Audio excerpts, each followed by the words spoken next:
Alors d'abord, la préparation, c'est parce que rien n'est improvisation.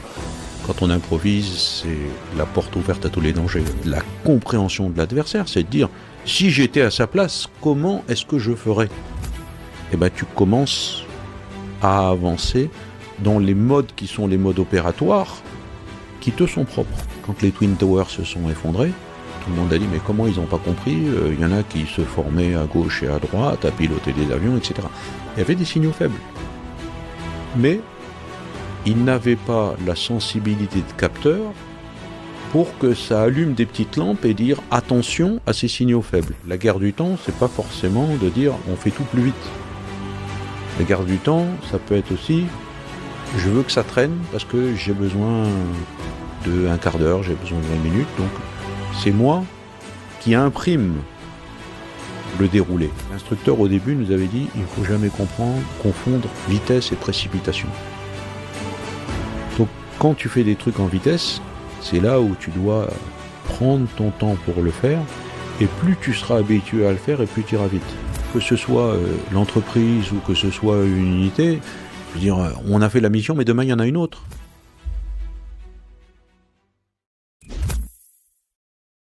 On a évoqué plusieurs thématiques. Il y en a une qui revient tout le temps. Je sais qu'elle t'as une vraie affection pour ça, qui est en fait la maîtrise du temps. Et je dirais même plus la guerre du temps. Donc comment en fait ce temps-là, t'arrives à en faire ton allié ? Alors le temps, c'est fondamental d'ailleurs. Et c'est connu, il y a même des gens qui disent qu'il faut être le maître des horloges. C'est ça le temps. C'est-à-dire disposer toi du fait que tu auras plus de temps ou moins de temps. La guerre du temps, c'est pas forcément de dire on fait tout plus vite. La guerre du temps, ça peut être aussi je veux que ça traîne parce que j'ai besoin de un quart d'heure, j'ai besoin de 20 minutes, donc c'est moi qui imprime le déroulé. Et le déroulé ne m'est pas imposé par le temps. Alors certes, dans ce qu'on a travaillé beaucoup avec Ouda, c'est de raccourcir la boucle de décision. C'est-à-dire le paradoxe, c'est que tu as de plus en plus d'informations, on demande de plus en plus de réagir vite, donc à la rigueur, le gars il dit ben, donne-moi 2 informations au lieu de m'en donner 1000, comme ça je réagirai plus vite. Sauf que à 1000 informations, il sera peut-être plus pertinent et plus efficient. Et Ouda, on a la prétention de dire on fait beaucoup d'informations pour aller beaucoup plus vite. On cultive un paradoxe. Donc le temps, c'est à la fois entre ce que je comprends et la façon dont j'agis, cette phase-là, je dois la raccourcir le plus possible. Comment vais-je faire pour la raccourcir ? C'est dans la boucle Ouda, comment je vais faire pour aller à l'action le plus vite possible, sachant que l'action, c'est ni plus ni moins qu'une suite entre la compréhension, l'analyse de ce que je peux faire face à cette compréhension de ce qui m'arrive, la décision de ce qu'on va faire, et après l'action, c'est-à-dire que je la partage avec d'autres, parce que je ne suis pas tout seul à faire, donc on va être plusieurs. Donc même le phénomène compréhension, analyse, décision, action, c'est un phénomène collectif. Donc comment va-t-on faire pour que tout ça, on essaye de faire qu'entre le moment où on me prévient et le moment où j'agis, je suis le plus proche possible du temps réel, ou le moins loin possible du temps réel. Donc c'est ça le temps.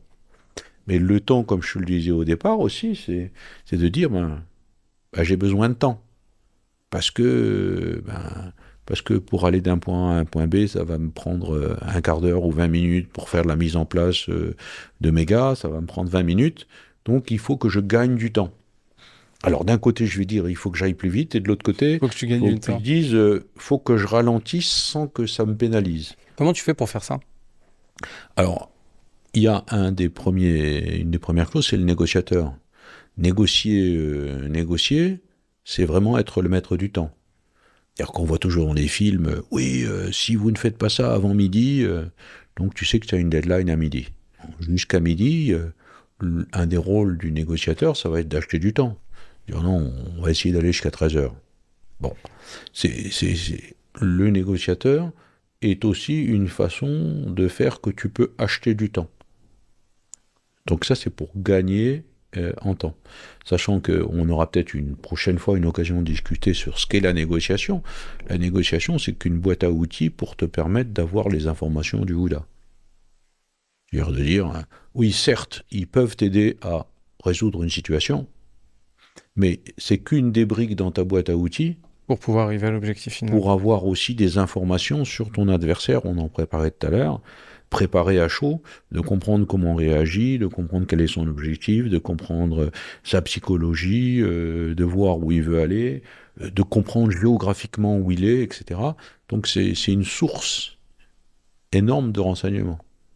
Donc renseignements et temps. Comment tu fais, par exemple, dans une opération de Go Fast, où là, tu vois, là, ça va vite, pour gagner du temps, ou pour que tu deviennes maître du tempo? Tu as lu dans la presse récemment qu'il y avait un bouchon qui avait été créé, je ne sais plus lors quelle opération. Ben ça, c'est quelque chose, tu gagnes du temps. D'accord, ok. Donc, à toi, après, dans ton analyse, de dire, lui, il faut qu'il aille d'un point A à un point B, parce qu'il doit arriver au point B, il peut rouler à telle allure, donc il va mettre tant de temps pour y aller, mais s'il met tant de temps pour y aller, moi, j'aurai pas le temps de me mettre en place à tel point.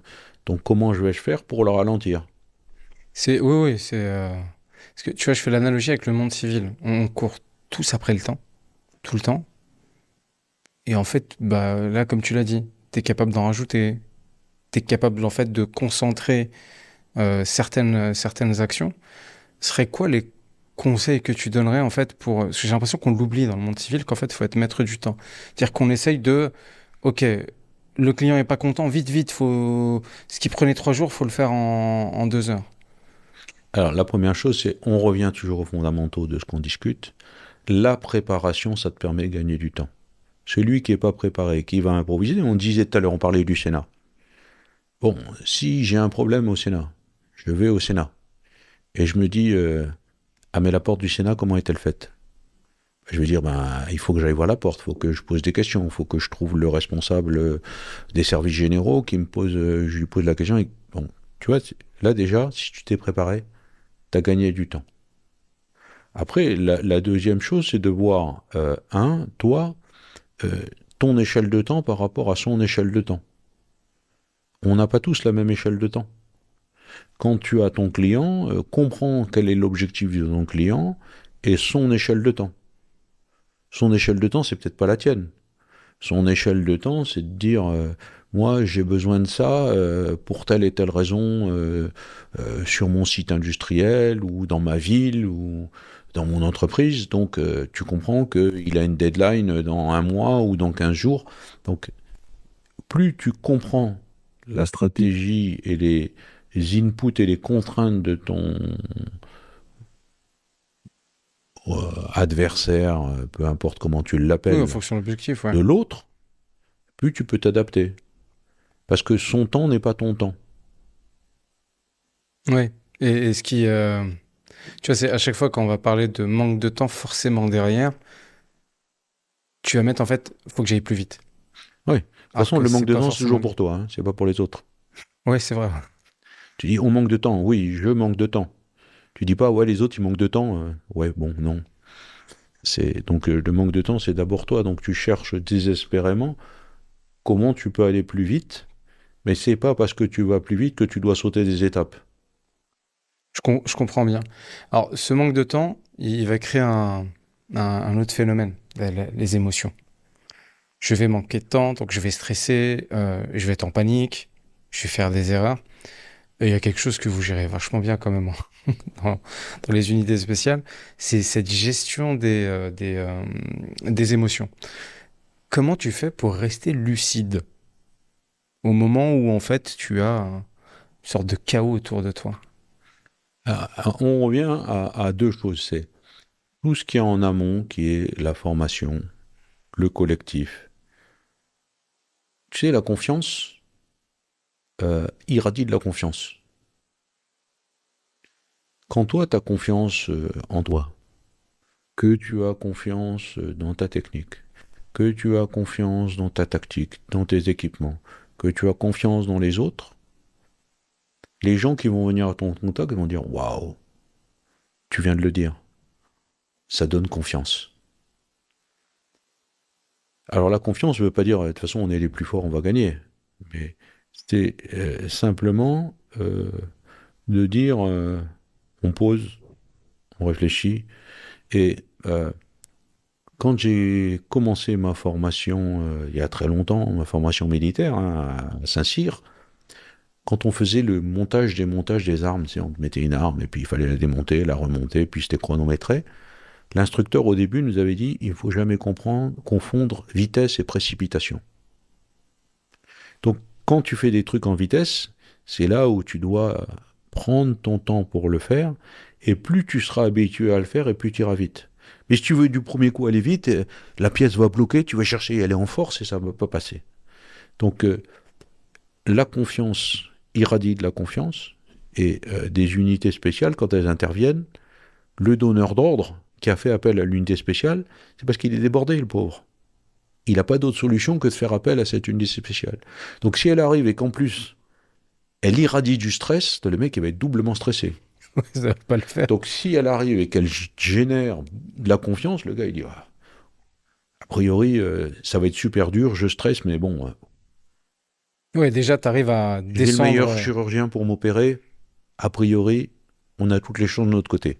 Ouais, exact. Émotionnellement, la personne se sent bien. Voilà. Et après, les gens sont habitués à travailler sous tension. C'est-à-dire à travailler dans l'incertitude. Toujours, toujours, toujours. Et dans l'incertitude, repose-toi sur ce qui sont tes générateurs de confiance. C'est-à-dire la préparation, tes compétences acquises, le fait que tu sais travailler en collectif. Comment tu fais pour... Tout à l'heure, tu parlais des émotions. Parce que tu es humain, au final, tu les as. Cette peur, crainte, inquiétude, enfin, pas mal de choses qui vont... Comment tu fais pour les gérer, en fait? Pour être... se reposer, parce que là, c'est... Oui, en théorie. Mais dans la vraie vie, c'est comme prendre un coup. Ça fait mal. Donc tu peux te rappeler tes acquis, mais comment tu fais pour gérer ces émotions-là? Et tu l'as dit, ça fait mal, mais plus tu t'entraînes, quand tu t'entraînes très fort, et je sais que tu t'entraînes fort, t'as mal. Peu à peu, ton corps s'habitue à travailler dans la douleur. Et travailler en isométrie, c'est justement pour apprendre à travailler le muscle avec de l'acide lactique. Ben, c'est la même chose. C'est-à-dire que on apprend à la personne à travailler dans ces situations qui sont des situations qui, vues de l'extérieur, sont déstabilisantes. Mais vues de l'intérieur, finalement, on ne va pas dire que l'exceptionnel, c'est la routine. Mais c'est un peu ça quand même. Oui, c'est... Donc ok. les gens sont dans leur job. Leur job, c'est exceptionnel, vu de l'extérieur. Mais quand tu y es, tu ne penses que c'est de l'exceptionnel que quand tu le vois avec les yeux des autres. Oui, quand t'es dedans, c'est... Ok, cette émotion est là, je sais qu'elle a l'habitude d'être là, Voilà. je la dissocie, mais ça enlève pas mes J'ai compétences. l'habitude de travailler dans ce genre d'ambiance très acide, très instable, etc. Mais je suis bien équipé pour le faire. Ouais, c'est accepter l'émotion, Tout peur à ou fait. autre, mais je sais qu'elle est normale dans cette Tout à fait. situation-là. Comment tu fais pour faire la différence entre les gens qui vont paniquer et ceux qui vont agir sous l'émotion? Mais enfin, pas forcément agir ou décider. Alors, ça, on est totalement inégaux là-dessus. Il y en a qui sont forts, il y en a qui sont faibles. Apprendre à réagir dans ces situations-là, on peut l'apprendre à tout le monde. Sauf que le niveau que tu auras dépendra de ton niveau de départ. Si ton niveau de départ il est 20, tu passeras pas à 120. Mais si ton niveau de départ est à 80, je t'amènerai à 120. Alors comment fait-on pour faire ça? C'est très simple, pendant la formation qui est la formation initiale, tu fais deux choses.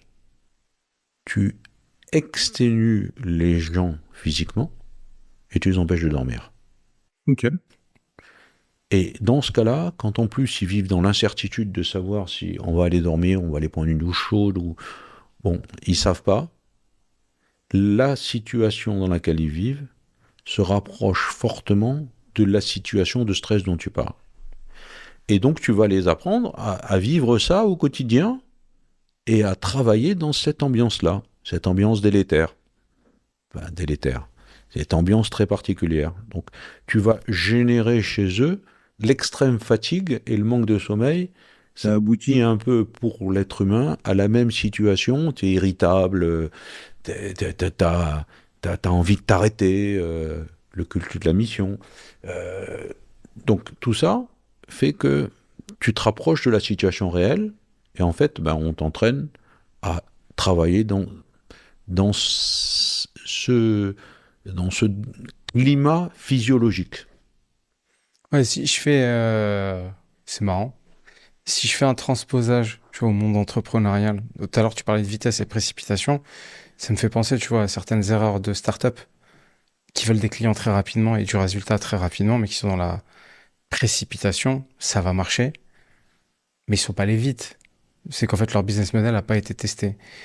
Et en même temps, bah, là, ce que tu dis, c'est-à-dire qu'en fait, les gens n'ont pas été, pas formés, mais entraînés, tu vois, à cette incertitude, parce que il n'y a pas pire dans le monde entrepreneurial que une start-up où ton produit, ainsi de suite, enfin, tout va très vite et tout est incertain, à gérer les émotions et à se dire, OK, est-ce que je peux décider et agir dans ces environnements-là? Hmm.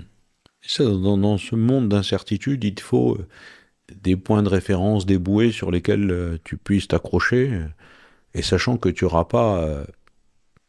pas diminuer toutes les sources de stress. C'est impossible, c'est des Il raisons faut simples. Tu peux... simplement essayer d'en enlever de plus en plus. Et après, ben, on dit, on travaille sainement ou sereinement. Ben, c'est ça, en fait. Tu vois, c'est que les gens aient l'impression que ils sont dans un univers mieux contrôlé. Inversement, il y a un moment où ça peut aussi endormir de penser que, ouais, de toute façon, tu maîtrises tout.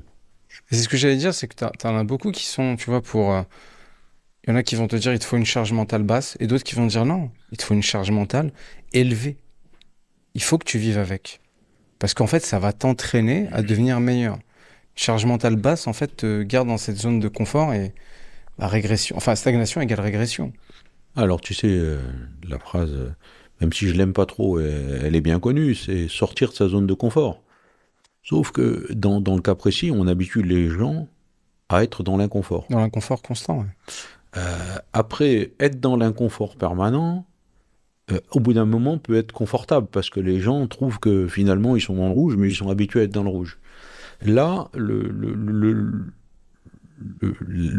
la marche suivante, c'est l'humilité qui est fondamentale. C'est-à-dire de dire à la chanson de Gabin, hein, oui, je sais que je ne sais pas. C'est-à-dire de dire, ok, je suis face à quelqu'un, il n'y a qu'après qu'on dira qu'il était pas fort.